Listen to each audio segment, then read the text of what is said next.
Okay, I think we should just go back again to this last lecture and just recapture a little bit. I don't want to go too fast. The most important aspect is exactly that I take you guys with, that you understand everything nice and clearly, and that everything is sorted out in your minds. So let's just recapture what I've said about the beast. I think the most important aspect of the beast is how do we distinguish, how do we know what this beast is referred to, this image of the beast? What would you say, Mary-Louise? How do we know what this image referred to? Just forget about this. In Revelation chapter 13, this beast that comes from the sea. If we just read Revelation and we find the beast from the sea, how will we know to what it refers? Yeah, I would say what you said in the beginning, that you have to see if there are the same images in other. Exactly, the rest of the Bible, other prophecies. Yeah. Yes, and there's one place where we find exactly the same thing. And it's in Daniel 7. And we have discussed Daniel 7, I think, in quite some detail, if I'm not mistaken. Renande, do you agree? Sorry, Daniel 7, we discussed it yeah. in some detail. Yeah. But now I know it's difficult to remember everything because it's a lot of data. First the book of Daniel, then the book of Revelation, and then still some more eschatology, and then still some 6 extra lessons that we'll do after we finish with Revelation. So I understand it's a lot of information, but let's try and see whether we can do it. Okay, so the Revelation 12 and 17. Why 17? Because this is actually wrong. This should be 13. Yeah, it's also wrong in the book. Is it? Yeah, it should be 13. Sorry, I haven't seen that. I'll just change it. Revelation 13, because in Revelation 17 it actually comes back and it refers and discusses the same thing that we find, the same things that we find in chapter 13 and in Daniel chapter 7.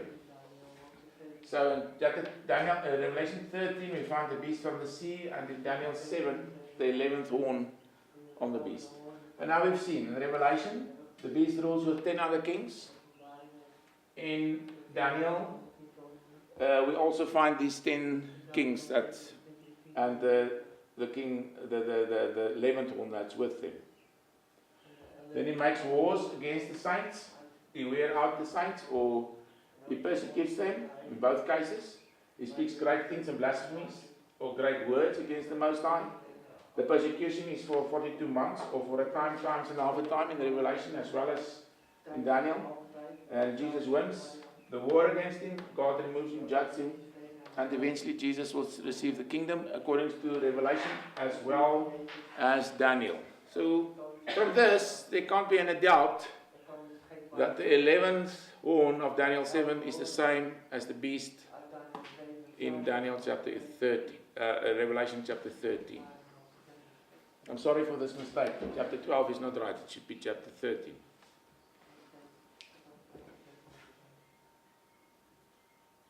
And now, when we discussed where will this beast appear, we should remember when we discussed the 11th horn in Daniel chapter 7, we saw he who came forth from the old Roman Empire. You remember that? We discussed that. So that's why we would say the same of the Antichrist. Okay? And this is just recapturing what we've already done in the terms of Daniel chapter 2 and chapter 7. Okay? Let's get the computer to allow us to move on. So when will he appear? He will appear after the kingdom of the 10 toes. And we've discussed this. So the Antichrist will appear in this empire where when the 10 kings give their power over to him. So his kingdom will appear on the world scene after the kingdom of the 10 toes or the 10 kings. Where will this empire be?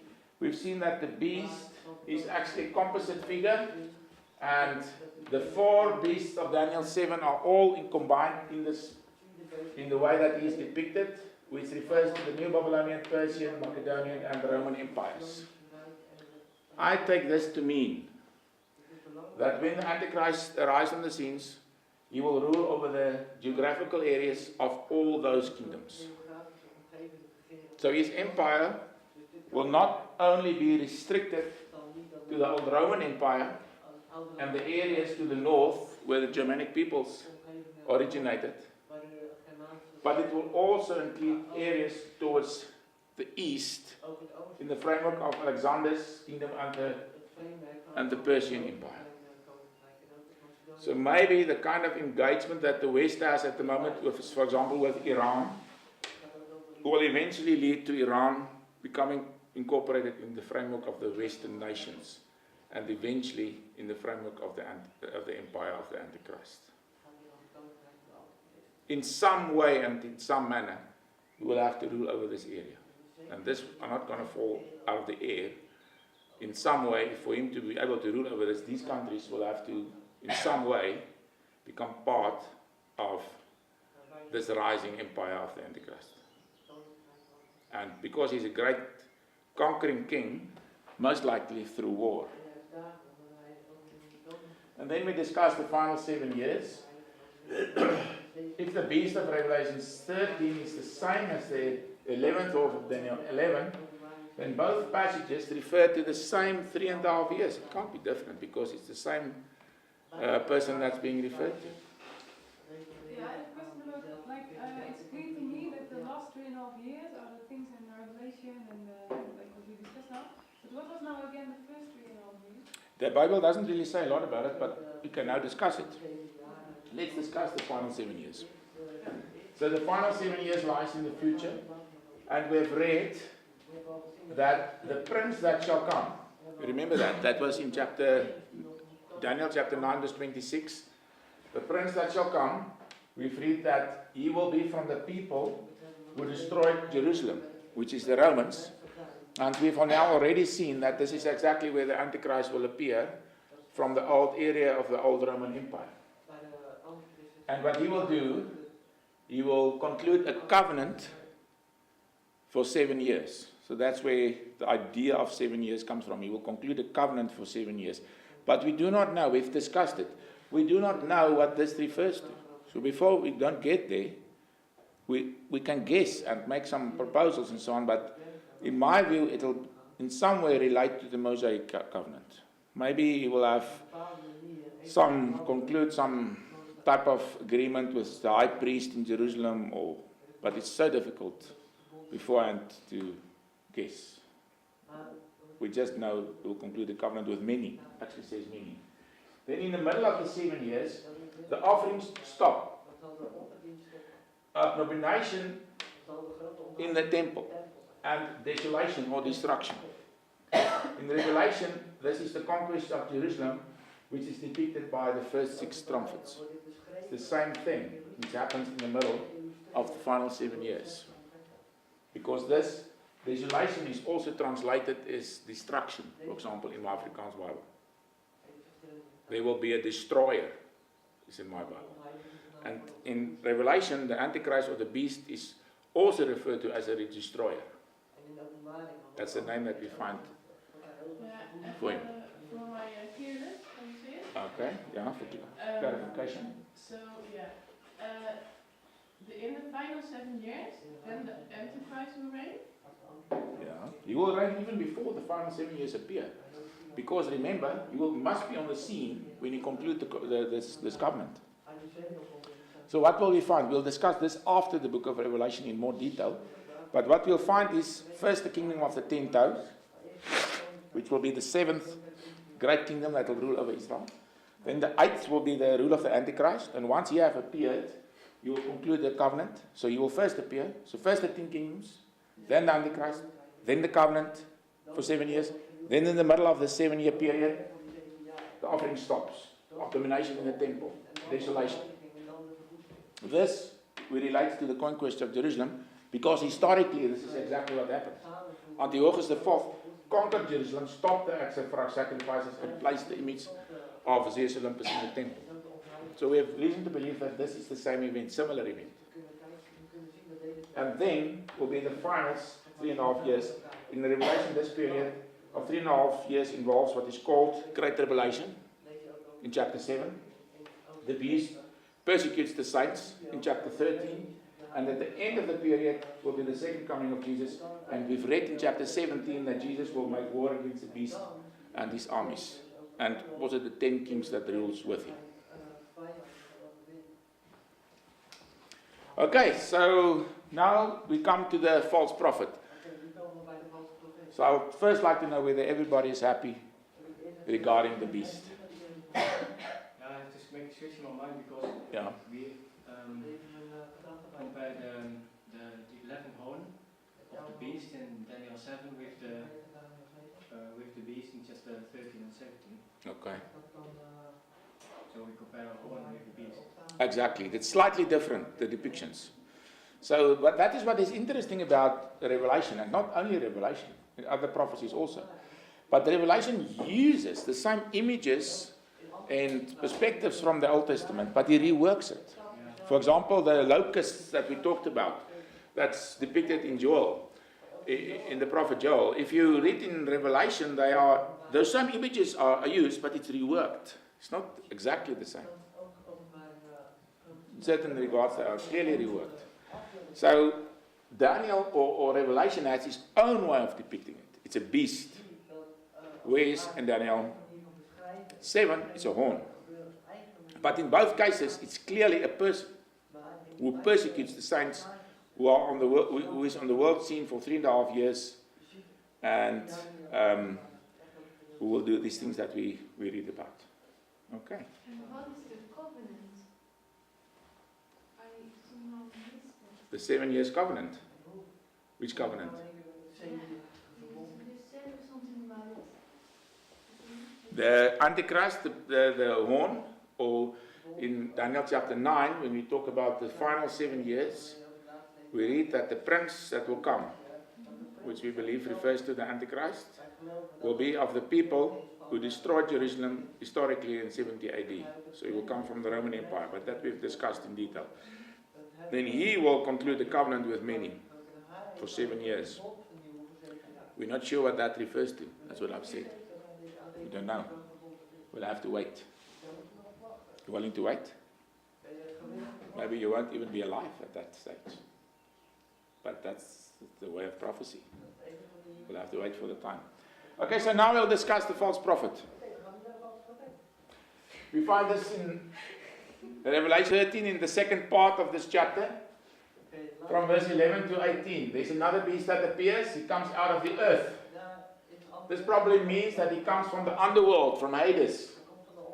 This other beast that we associate with the Antichrist, the other beast that we associated with the Antichrist comes forth from the bottomless pit. So there's a slight difference. Now this beast that we're talking about in Revelation chapter 13 verse 11 to 18 has 2 horns like a lamb, and he speaks like a dragon. This may mean that the Satan speaks through him, maybe in a manner similar to the divine inspiration of the true prophets. We'll read later on that he's a prophet, he's a false prophet. So in prophesying and saying these things, he's in a certain sense inspired, but he's not inspired by God, he's inspired by Satan. And that may be why we read that he speaks like a dragon.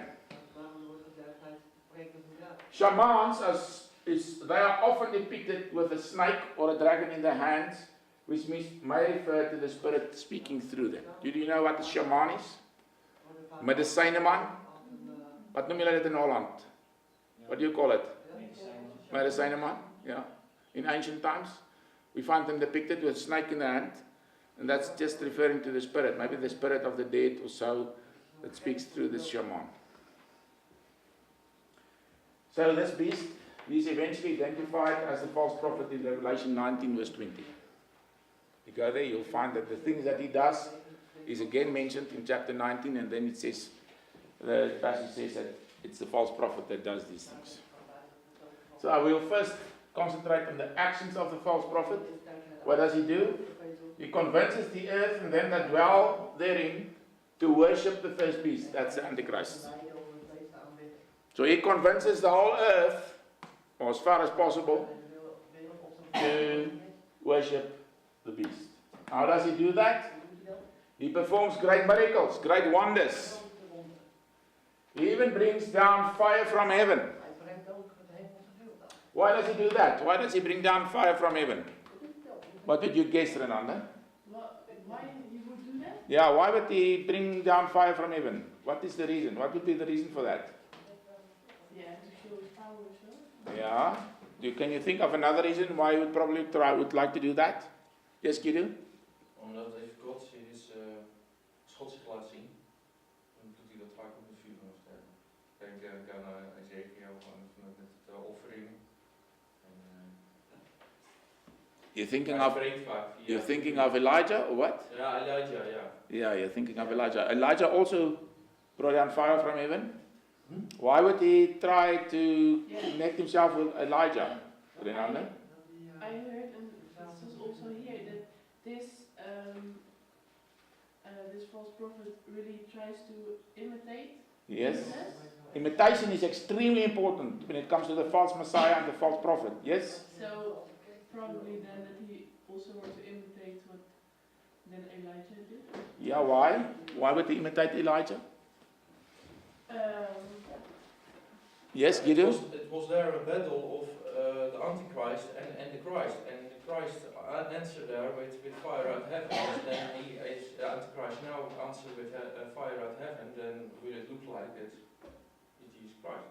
Okay. But also because it speaks about Elijah who will come. Yes, now I'll give you a turn. And maybe he'd like to fulfill the prophecy of Malachi. That's correct. Malachi says that before the Messiah comes, Elijah will first come.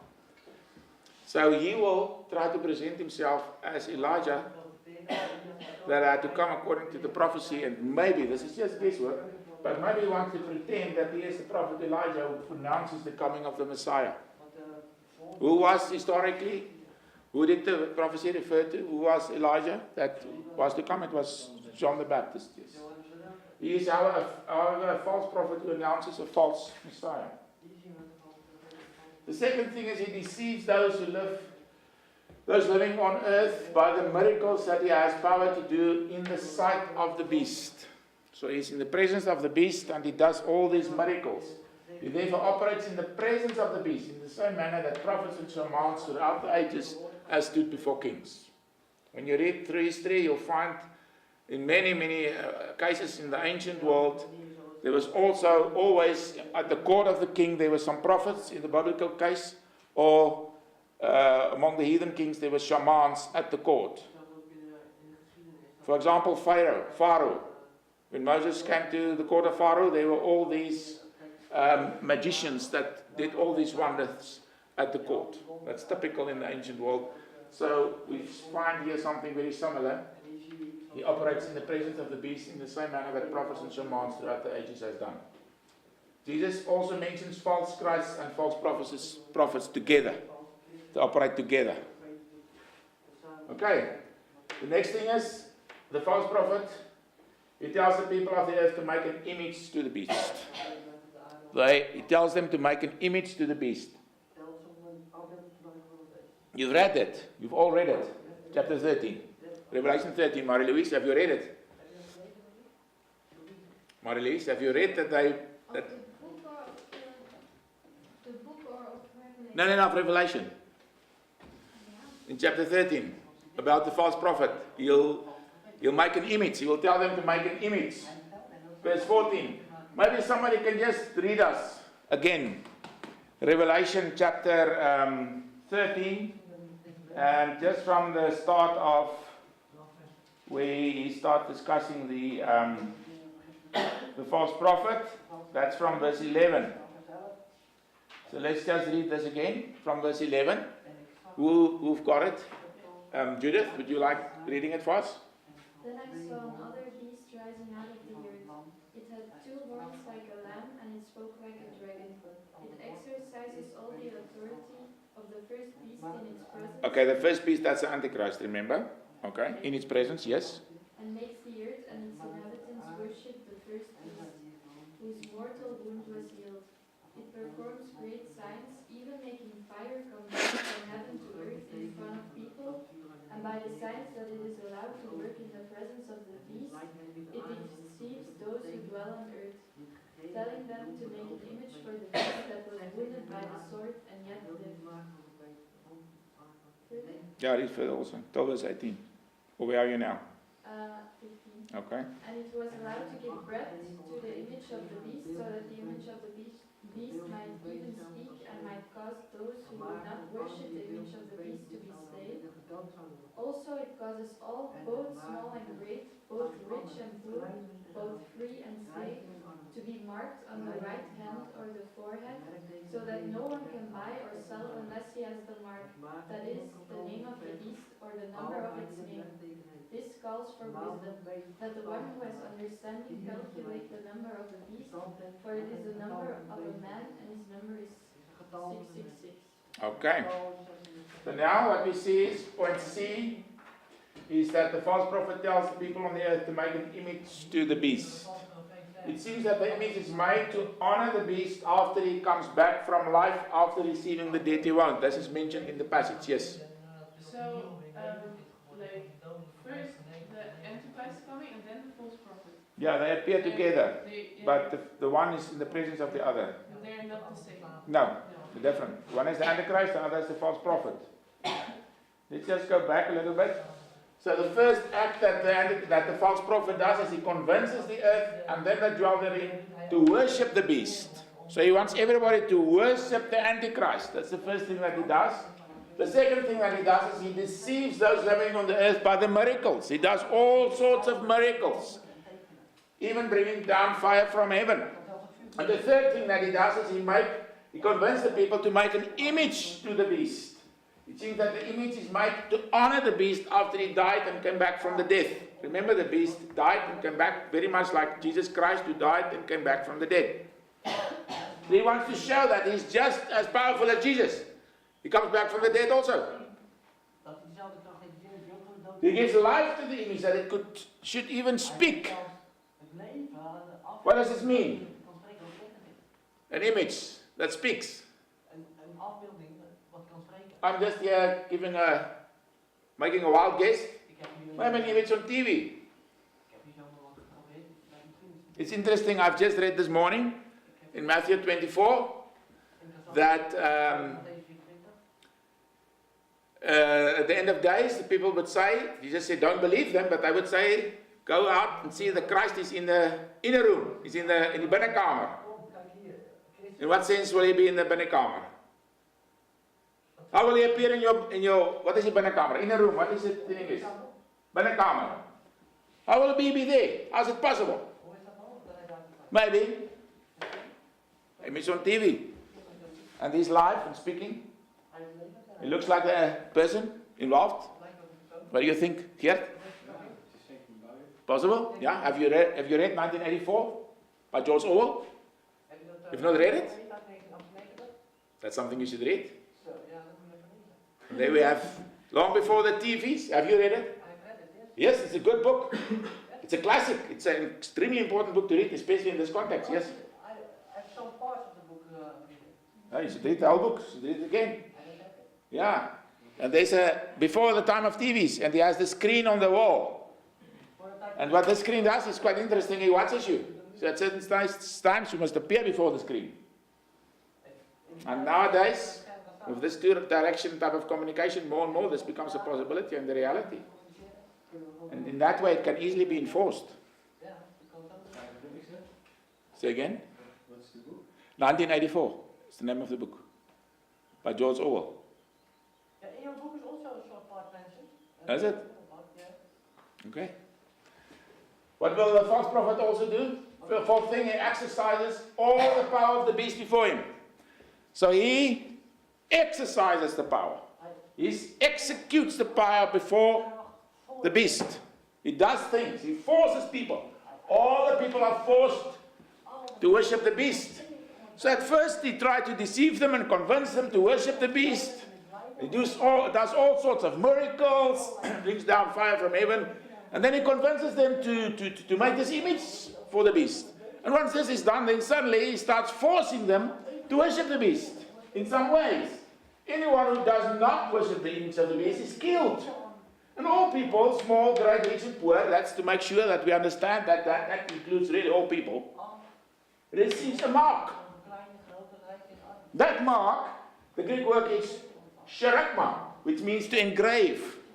So it's a mark that's engraved. It's in conflict, or in contrast rather, with the mark that we have read about in chapter 7, which is also on the foreheads, but that's merely that those people are sealed. It's not a physical mark. Here, it's a physical mark. It's engraved on their right hand or their forehead. Nobody can buy or sell without the mark. So it's part of the economic system. The false prophet therefore uses the economic order to enforce the worship of the Antichrist. It's a system of total control. Absolute and total control. So if you're not abiding by the rules, if you don't worship the Antichrist, you won't be able to buy or sell. And to really understand what this means, you are excluded from the economic order. It's impossible to live. How will you live if you can't buy or sell? You can't buy bread.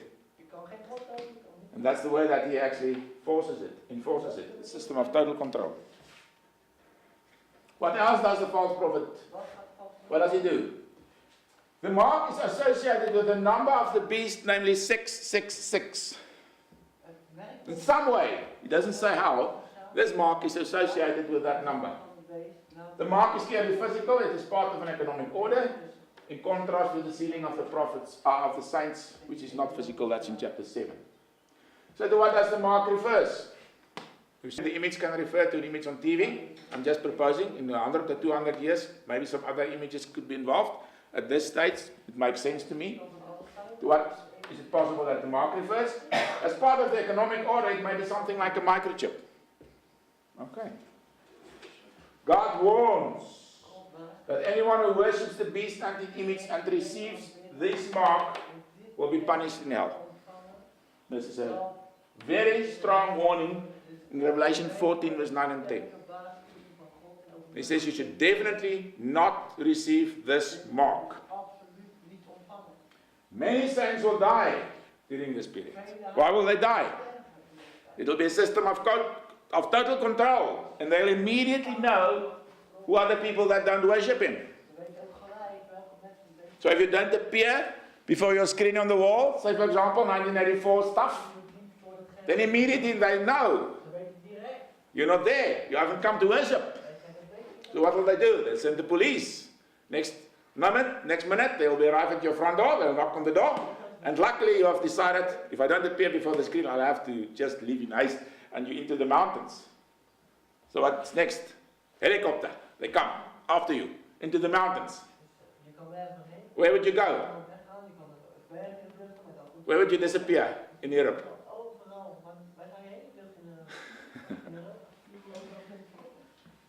Nowadays, it's difficult to disappear. Okay. Therefore, I think it will be a very hard time. Exactly. That is why it's called the Great Tribulation.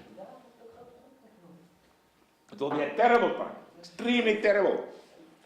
Yesterday we saw that war will be terrible. We've seen that a third of the world, it seems to us, from discussing that, will be damaged and will be destroyed by that terrible war, and we've seen that maybe that will include nuclear power, nuclear bombs, yes. Ben ik te sceptisch of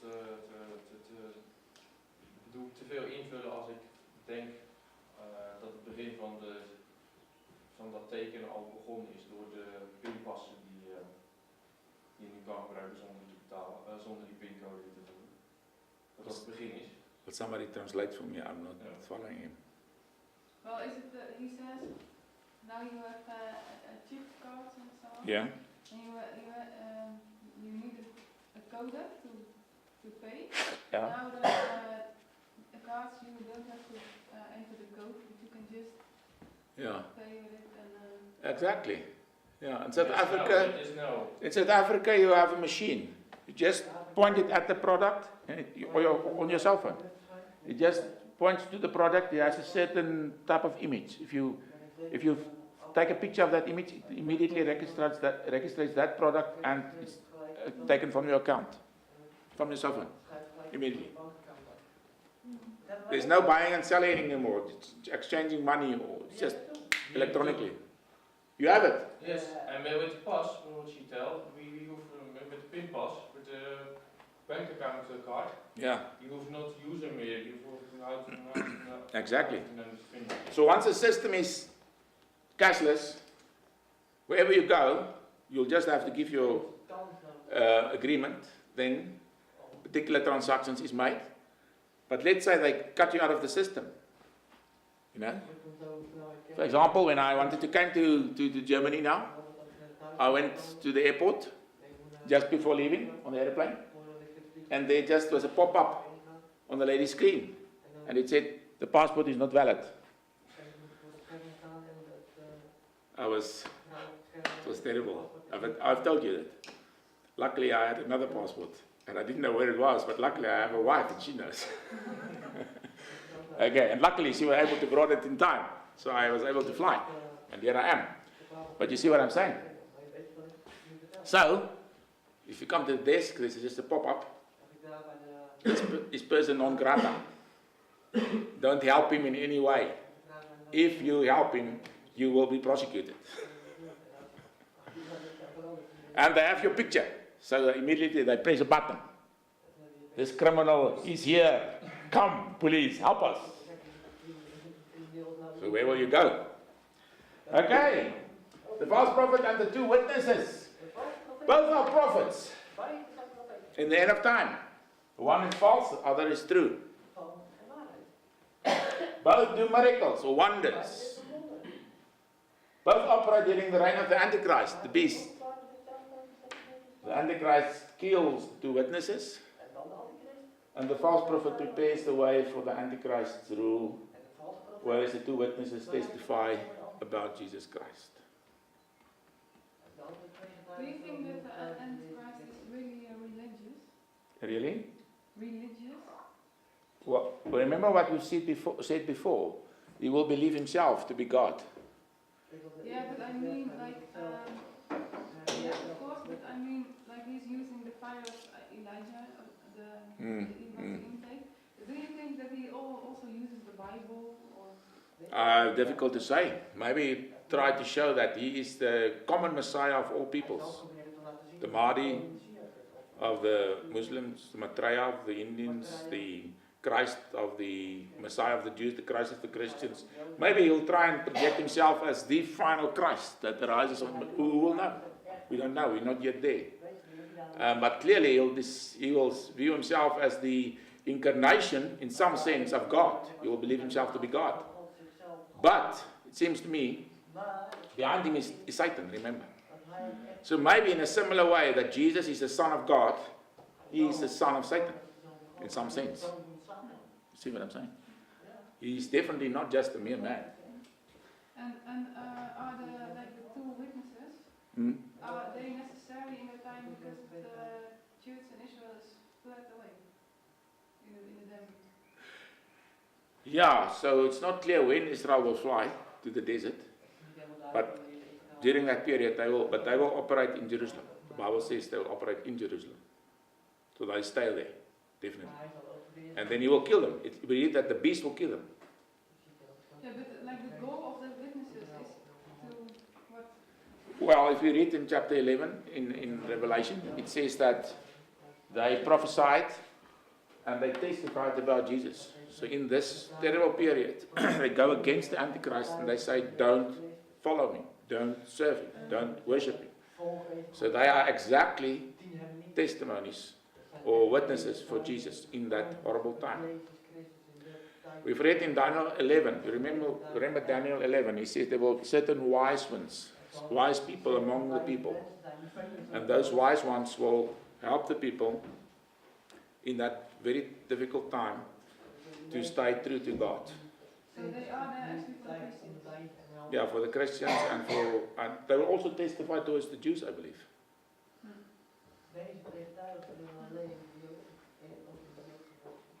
Okay.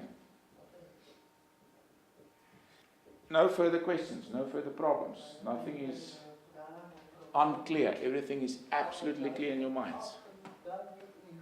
Marie-Louise? No problems. I think I have to read you. Yeah, I have a question. Yeah, you're welcome. About chapter 13, verse 18. Yes? Here is the wisdom. Who has understanding, let him count The number? Yes? What does it exactly mean? I personally think that it's normally, historically, that's been interpreted that he has his name will have a certain number. So if you calculate, do some certain kind of calculation of his name, it'll come to 666. So there have been various persons in history that people take the name, for example, if it's English, they would, for example, assign, say, 6 to a A, 12 to a B or so, and calculate the number of the name. And there's various ways to do these things, and maybe it's something like that. I think maybe it's just at this stage very difficult for us to know exactly what it will be like. What I've proposed and what I've told you, remember, we believe the Antichrist, most likely, from our present knowledge, will rise from not only the geographical area of the old Roman Empire, but within the context of the rising European Union. Remember, I said that? Now, if the European Union become a mighty empire, that includes not only the areas of the old Roman Empire, that's Northern Africa and Georgia, those areas on the other side of the Black Sea, even towards Syria, those areas in the Middle East, Israel will be under his control, remember? These empires rule over Israel, and even Persia. That will be an enormously powerful empire, more powerful than the world has ever seen already. And let's say that the USA is in alliance with them. For example, now they have this free trade agreement that they are discussing and trying to arrange. If they arrange that, and I believe they will be able to do that, at this stage, the USA is much stronger than the European Union at certain points, in certain levels, for example, in military power. But eventually, it seems that the picture that we find here is that the European Union will be a much stronger power than even the USA. Okay, so now I'm bringing in some other countries. And Russia, I don't think, will ever become part of this structure, this world order. They will always resist, as they're doing now. And also China. China is the rising world power. And we'll read about the nations from the East in chapter 8 and chapter 16. That's in the context of the Battle of Armageddon, and then we'll discuss this again. We'll come back to this, so I don't want to say too much about it. But what I'm trying to say is that what is interesting in the European Parliament, I've already told you, the one seat that has not been taken is the seat with the number 666. So I think the moment that the Antichrist arrives on the scene and he'll go and sit on that seat, 666, there won't be doubt. All the Christians and everybody will know he is the Antichrist. It won't be a mystery in that sense that today some people say this person is the Antichrist or that person, or that's all sorts of ideas. We're not yet at that stage, I can assure you. The end is not here already. Yes? So, before the Antichrist is coming, does it, in the reign of Antichrist, is then the empire is going to be so big? Or That's is it correct. Before? No, Is it during already his own reign. But it's maybe possible before that time that the reign of the 10 kings will already include maybe the same area. For example, we found in history the Persian Empire. Once Alexander conquered it, he ruled over that empire, and the only little bit that was added to that empire was, remember, which part were added to the Persian Empire under Alexander's control? Small. Yeah, exactly. Macedonia, perfectly. So maybe the kingdom of the 10 toes will already be a large power that includes all these areas, and then these 10 kings will give their power to the Antichrist, and then it will become his empire. And maybe, but it's so difficult. It's future events. We just have a little bit of light on them, but I think we can find in the biblical prophecies, we do find the basic structure for what to look. And I hope I've answered some of your questions regarding the whole world. I don't believe the Antichrist will rule the whole world. So if we read that he will rule over all nations, kindreds, tongues, etc., I don't take this in a sense that it does really mean he will rule the whole world. It just means in a wide sense. Many will be under his rule. That's how I understand it. And I believe that naturally speaking, humanly speaking, it would have been impossible to know beforehand where the Antichrist will rule, because the world of today is radically different from the world of Daniel and of even St. John in the time of that he got the revelation. But this is exactly the power of divine revelation, that God can beforehand show where the Antichrist will rule. And this is what is about the prophecy in my way of thinking. The reason why the beast includes those four beasts is a combination of the four beasts of Daniel 7, is to tell us, maybe I'm wrong, maybe my interpretation is not correct, don't take me as this is the final word on this, but it seems to me that the most natural and logical way to read this is to understand this as referring to the geographical areas of those kingdoms, and that the Antichrist will rule over them. That means there's a prophecy regarding the area over which the Antichrist will rule. That's to answer Jacobine's question. Okay. Now everybody seems much more happy than previously. So if you read chapter 13, then there's no wegraping before the... Haha, the wegraping, the rapture. We'll come to the rapture, and we'll do that right at the end. After we finish with the book of Revelation, we'll have 6 further lessons, 6 further lectures, and 3 of them will be on the rapture. So we'll have a lot of discussion on the rapture. Don't worry, we'll come to that.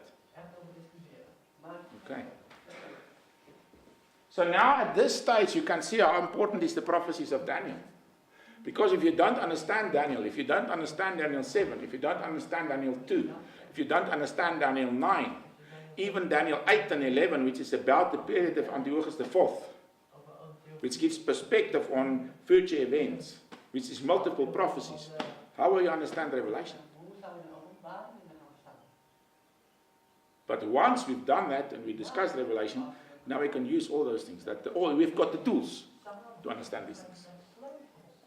So if you have problems with understanding the book of Daniel, don't even try to read the book of Revelation. One question? Yeah. This chapter 13 and 12 is fit in the first and the second seal? No, okay, that's quite an interesting question. We've seen that this first 6 seals is a general overview, but it's also referring to the end time. Maybe there will be many antichrists, but man on the white horse is the antichrist. In that case, second one, the red horse, there will be many horses, but this great war that's referred to, that will take he says he'll take away the peace from the earth. So maybe this is the enormous war that we've talked about regarding Jerusalem. Maybe the next one, the black horse, which is the famine. Because of that, there will be enormous famine on the earth because of all sorts of things that happen, because of the destruction, people living in all sorts of bad situations and so on. And then eventually it just says death. Death. You know, it's very bad. A quarter of the earth, he actually says, will die. Okay? And then he comes, and the next thing that he refers to is the severe persecution. We see the saints before the throne. And eventually at the end, the final wrath of God. So in that sense, these things may refer to final events, and then the war may refer, the second seal may refer to the war against Jerusalem. So that's possible. Have I answered your question? Or Yeah. they're gone. Let's take a break, 5 minutes.